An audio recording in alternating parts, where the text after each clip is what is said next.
नमस्कार सर्वांना. श्री स्वामी समर्थ. दिगंबरा दिगंबरा श्रीपाद वल्लभ दिगंबरा. तुमचं सगळ्यांचं आपल्या स्वामी सहित सेवा या चॅनलमध्ये स्वागत आहे. एक विनंती आहे की प्लीज प्लीज प्लीज आपल्या चॅनलला सबस्क्राईब करा, म्हणजे सगळे नवीन व्हिडिओज तुम्हाला पाहायला मिळतील.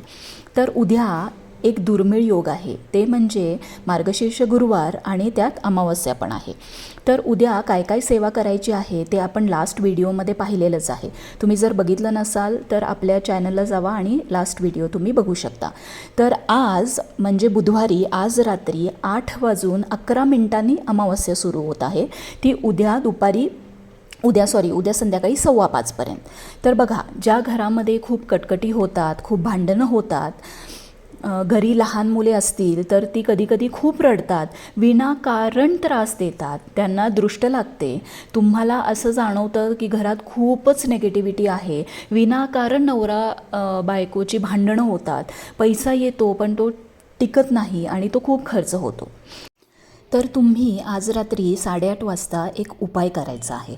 तो म्हणजे तुमच्या घरच्या उंबऱ्यावर एक निरांजन किंवा एक मातीची पंटी घ्यायची आहे. मी जनरली निरांजन घेते. त्यात तुम्ही भीमसेनी कापूरच्या 7 वड्या घालायच्या आहेत. इथं लक्षात असू द्या की 7 भीमसेनी कापूरच्या वड्या घालायच्या आहेत. तुमच्याकडे जर भीमसेनी कापूर नसेल तर नॉर्मल कापराच्या वड्या घातल्यात तरीही चालेल. आणि ते निरांजन किंवा ती पंटी उंबऱ्यावर ठेवून तुम्ही ते पेटवायचं आहे.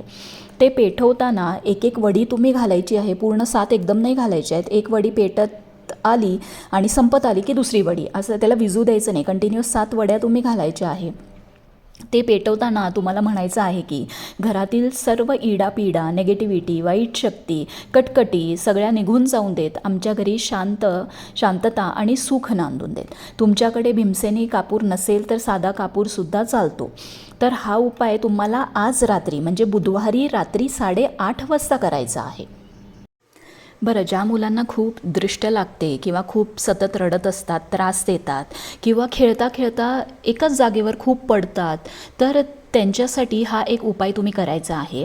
तर आज रात्री म्हणजे बुधवारी रात्री 8:30 नंतर ज्या मुलाला किंवा मुलीला दृष्ट लागते किंवा जे सतत कटकट करतात, पडतात, त्यांना आपण देवघराच्या इथं जिथं दक्षिण दिशा आहे, म्हणजे समजा तो मुलगा किंवा मुलगी उभा राहिला किंवा उभी राहिली, त्याचं तोंड दक्षिण दिशेला पाहिजे.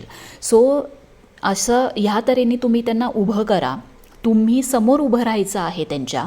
तुमच्या उजव्या हातात 2 कापराच्या वड्या घेतल्या पाहिजे तुम्ही. त्या भीमसेनी कापराच्या असल्या तरीही चालतील, नॉर्मल कापूर असेल तरीही चालेल.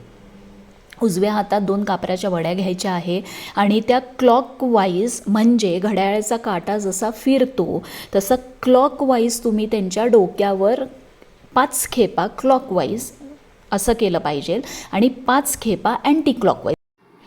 क्लॉकवाईज आणि अँटी क्लॉकवाईज फिरवून झाल्यानंतर डोक्यावरून पायापर्यंत असं उभं 5 खेपा आपण करायची आहे.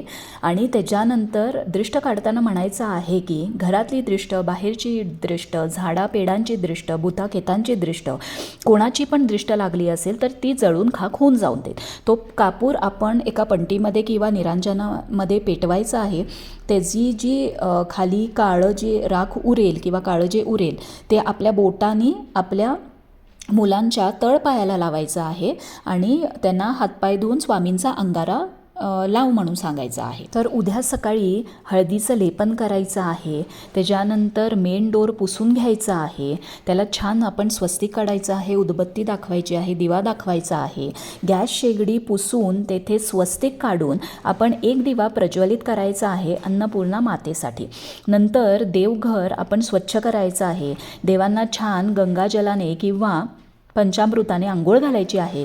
नित्य सेवा करायची आहे. आरती आणि कुंकुमार्जन करायचं आहे. कुंकुमार्जन करायला प्लीज उद्या विसरू नका. विष्णू सहस्रनाम आपल्याला वाचायचं आहे. त्याच्यानंतर तुम्ही कुठलीही नामावली महालक्ष्मीची वाचली तरी चालेल. कुंकुमार्जन आपल्याला करायचं आहे. आपले गुरुवारच्या पूजेचं उद्यापन आपण करायचं आहे. उद्या 5:15च्या आत आपण ही सगळी कामं करायची आहेत. इथं तुम्ही गुरुवारी 5:15च्या अगोदर कापूर होमसुद्धा करू शकतात. बरेच स्वामी सेवेकरी हे कापूर होम घरी करत आहेत. बरं, कापूर होम कसा करायचा हा तुम्हाला यूट्यूबला मिळून जाईल. मी अगदी तुम्हाला थोडक्यात सांगते.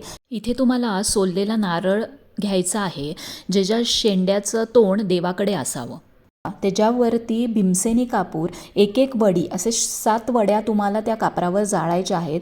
ते कापूर जाळताना तुम्हाला श्री स्वामी समर्थ, श्री स्वामी समर्थ, श्री स्वामी समर्थ, श्री स्वामी समर्थ ह्या मंत्राचा तुम्हाला जाप करायचा आहे.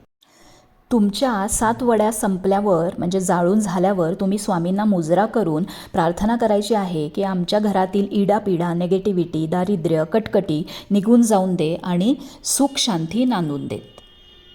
त्यानंतर तो नारळ आपल्याला नदीमध्ये विसर्जित करायचा आहे आणि किंवा तुम्ही तो नारळ निर्मालामध्ये सुद्धा विसर्जित करू शकता.